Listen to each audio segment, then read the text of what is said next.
রাজার একটাই মাত্র ছেলে, রাজপুত্র, পরবর্তীতে উনি রাজা হবেন এমন একটা ভাব।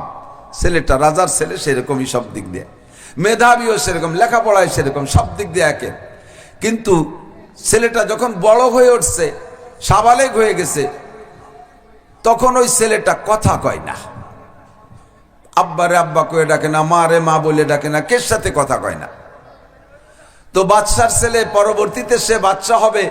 আর বাদশা হতে গেলে, রাজা বাদশা হতে গেলে তো কত কথা কওয়া লাগে, কথা কওয়া লাগে না? কমপক্ষে নির্বাচনটা সামনে করে কত ব্ল্যাঙ্ক ফায়ার মারতে হয় না? কথা কয় না, টের পাচ্ছে না? ব্ল্যাঙ্ক ফায়ার মারা লাগে না? এতদিন যে যা করছে সব, এটা করছে, ওটা করছে, সেটা করছে, সব নষ্ট করছে। এবার খালি একবার আমারে চান্স দেন, দেখান কি দেখাই, দেখেন কি করে ছেড়ে দেই। রাস্তাঘাটে খাল বানায় দেবো, 12 মাস কাল নৌকো বেয়ে বেড়াবেন, আসমান ভেঙ্গে জমিনে নামাবো, লাঠির মধ্যে নৌকো ভরবো। এরকম কিছু ব্ল্যাঙ্ক ফায়ার তো মারা লাগে। এর জন্যই তো কথা কওয়া লাগে, ভাষণ দেওয়া লাগে। তো রাজার ছেলে পরবর্তীতে ভাষণ দিতে পারবে না, তা কিভাবে শাসন করবে? এখন ওই বাদশা বড় চিন্তায় পড়ে গেছে, ছেলে তো কথাই কয় না, কেতু কুতু সুরি দিলেও হাসে না, কোনো তাই কথা কয় না। এখন মন্ত্রী পরিষদেরকে নিয়ে উনি বসছে যে আমার ছেলেদের কথা বলানো যায় কিভাবে। তো এক স্বরাষ্ট্রমন্ত্রী বলছে, স্যার আমারও যদি দায়িত্ব দেন আমি ওরে কথা বলে আনতে পারি। হ্যাঁ যা, তাড়াতাড়ি যাও, যা টাকা লাগে তোমার আলাদাই নাম দেবো। তো উনি সিদ্ধান্ত নিয়েছে, কয়েকজন সেনাবাহিনীর কয়েকজন সদস্য নিয়ে, বন্দুক রাইফেল নিয়ে টিয়ে ছেলেকে নিয়ে জঙ্গলে যাবে পাখি শিকার করতে, বা হরিণ মরিণ যা পায় শিকার করবে। শিকারে গেলে ওই শিকার দেখলে কিছু না কিছু কথা বলা লাগে, কিছু না কিছু কথা বলা লাগে। ওই যে গেল দাঁড়, ওটি ধর, এরকম তো কিছু কোয়া লাগে। তো যেভাবে হোক ওই জায়গা গেলি কথা কবে একটা অনুমান। তো এভাবে গুছাই গাছাই নিয়ে গেছে, যাইতেছে জঙ্গলের মধ্যে দিয়ে হাইটা। পাখি দেখলে গুলি করবে, হরিণ দেখলে গুলি করবে, যা পাবে এরকম গুলি করবে। এর মধ্যে দেখে এক ডালে পাখি পুকি, মানে ওদের হাতে বন্দুক রাইফেল দেখে সব পাখিও নীরব, পাখিতে কথা কয় না, সব পাখি চুপ, কোনো পাখি কথা কয় না, চেউ করে শব্দ নাই, বন্দুক দিয়ে সব থেমে গেছে।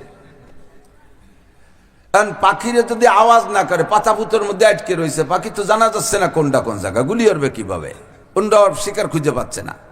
এর মধ্যেই একটা পাখি ডেকে উঠছে, যখনই ডেকে উঠছে ওই পাখিটারে তাক করে গুলি করে দিয়েছে, আর পাখিটা পড়ে গেছে।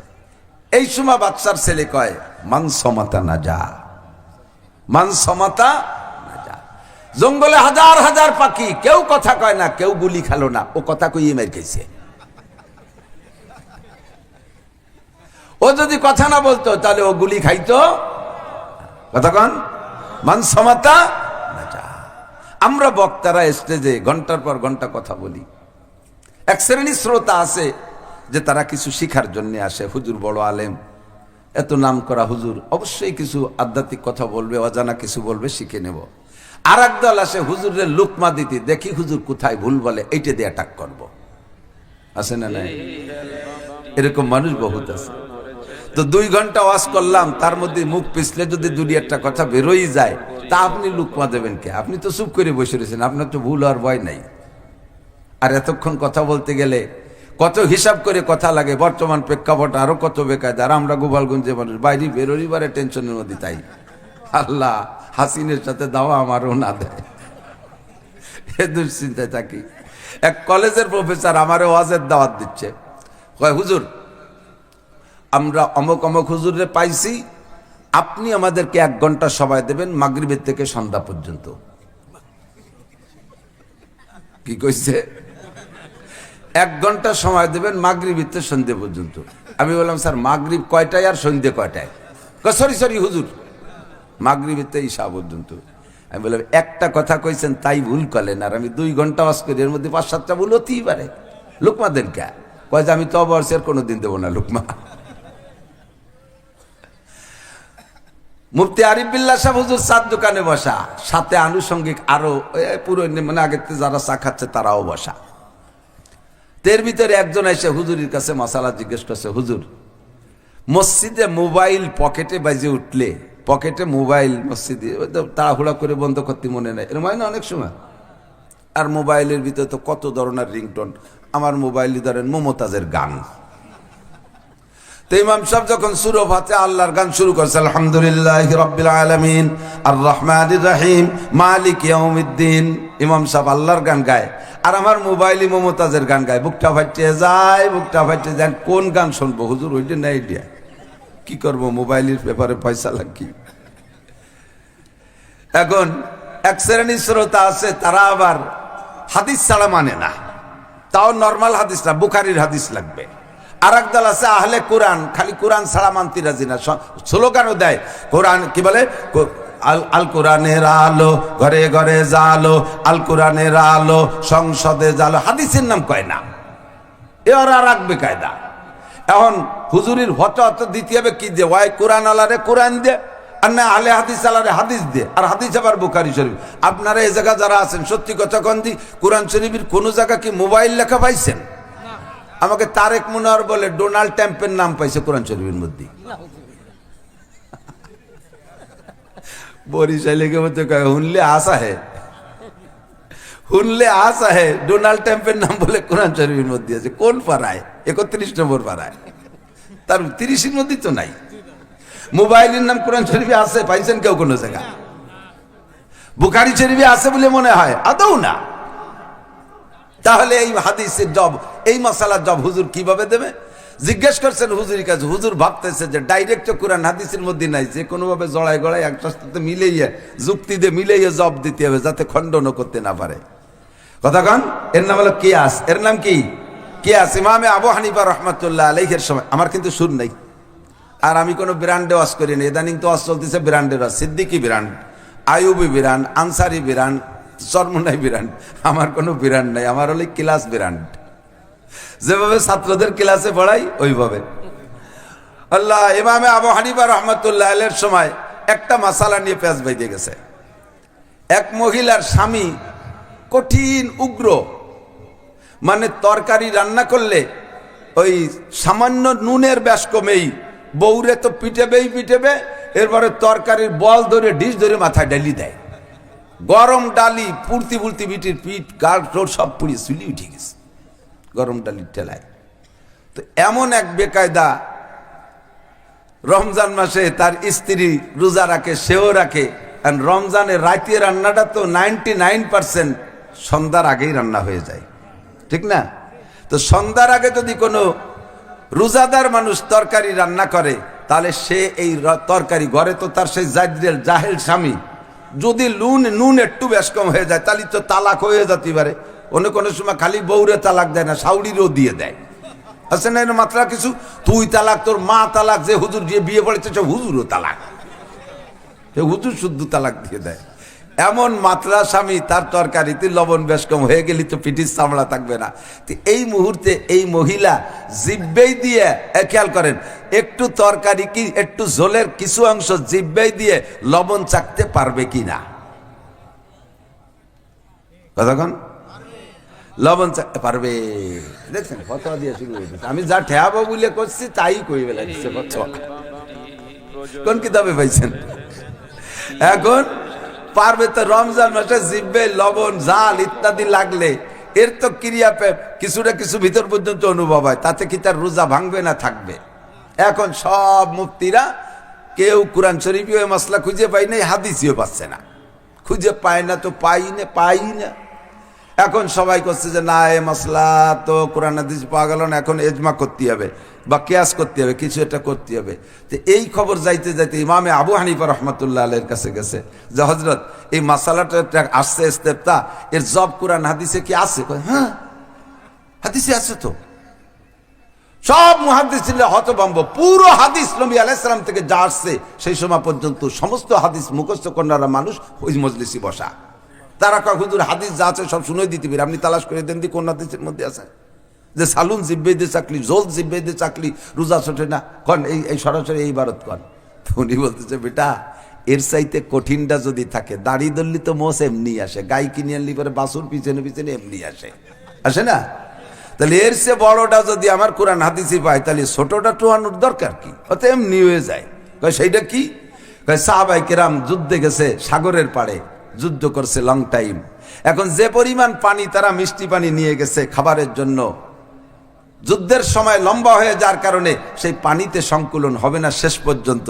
কাজেই তারা চিন্তা করলেন যে এখন যদি আমরা এই পানি দিয়ে অজু গোসল সব করি, তাহলে খাবারের পানি সংকট হয়ে যাবে। কি করা যায়? মাস ছিল রমজান মাস। ওদিকে সাগরের পানি কি পরিমাণ লবণ, জল লবণ বেশি না সাগরের পানি লবণ বেশি? সাগরের পানি লবণ বেশি না? এই সাগরের পানি ছাড়া আর উপায় নাই। তা এখন কি করা যায়? রমজান মাসে রোজা রাখে, তো রোজা থাইকা অজু গোসলটাই মিষ্টি পানি দিয়ে না করে খাবারের পানিটা এটা রাত্রে খাবো আমরা, দিনের বেলা অজু গোসল যা দরকার সাগরের পানি দিয়ে করব। তো সাগরের পানি এতে কুলিও করা যাবে, গোসল তো করাই যাবে, কুলিও করা যাবে। তো এক কুলি পানি মুখের ভিতরে নিয়ে কুলি করলে মুখের সব জায়গা লবণ হয়ে যায় না? তার হালকা হালকা লবণাক্ত গলা পর্যন্ত যায় কি যায় না? তো এত লবণ পানি দিয়ে কুলি করার পরে সেই লবণের কারণে মুখ লবণাক্ত হওয়ার পরেও যদি রমজান মাসে রোজাদারের রোজা না ছোটে, তাহলে ওই বিটি বাড়ি খাওয়ার বয়তে একটু জিব্বে সালুন চাকছে, তাতে রোজা ছোটবে কে? সবাইকে বুড়ে বাবা, এ কি বুড়োর বুড়ো, কোন জায়গাতে কি সংগ্রহ করে নিয়ে এসছে। আল্লাহু আকবার। বু হানিফা বুদ ইমামে বাসফা, বু হানিফা বুদ ইমামে বাসফা, আসরাজে উম্মতানে মুস্তাফা। আল্লাহ পাক রব্বুল আলামিন সূরা তারকার কাছেও যদি ইলম গোপন রেখে থাকেন, আমার নবী বলেন আমার উম্মতের মধ্যে একটি মানুষ হবে সে সূরা তারকার কাছ থেকে ইলম সংগ্রহ করে আইনা উম্মতের প্লেটে পৌঁছায় দিতে পারবে। সারা পৃথিবীর উলামায়ে কিরামের ব্যাপারে একমত, সেই ব্যক্তি ইমামে আবু হানিফা রাহমাতুল্লাহ আলাইহি। ইদানিং কালে পাঙ্কু শিক্ষিত, পাঙ্কু শিক্ষিত বোঝেন তো? ওই যে হিজবুত তাওহীদের পাঙ্কু সেলিম আছেন একটা, আরো পাঙ্কু পাঙ্কু জীবনে আরবিটাও পড়তে পারে না, কোরআন শরীফও পড়তে পারে না, আরবি রিডিং পড়তে পারে না, মাদ্রাসায় পড়ে নাই, স্কুল কলেজ ইউনিভার্সিটিতে পড়িয়া 2-4 খান চটি বই পড়িয়ে কোরআন হাদিস সব শিখে ফেলাইছে। তারা এসে কয় আবু হানিফা লেখাপড়া জানতো না, উনার ইমাম ছিল না, ইমাম শাফি তো একেবারেই দামলা ছিল, আর ইমাম আহমদ ইবনে হাম্বল কোনো লেখাপড়া জানতো না। ওরা কয় বা বেটা ভরি টুড়ি বস্তা ভরি গাদি দিয়ে থুইছে। এ কথা নবী 1500 বছর আগে বলে গেছে।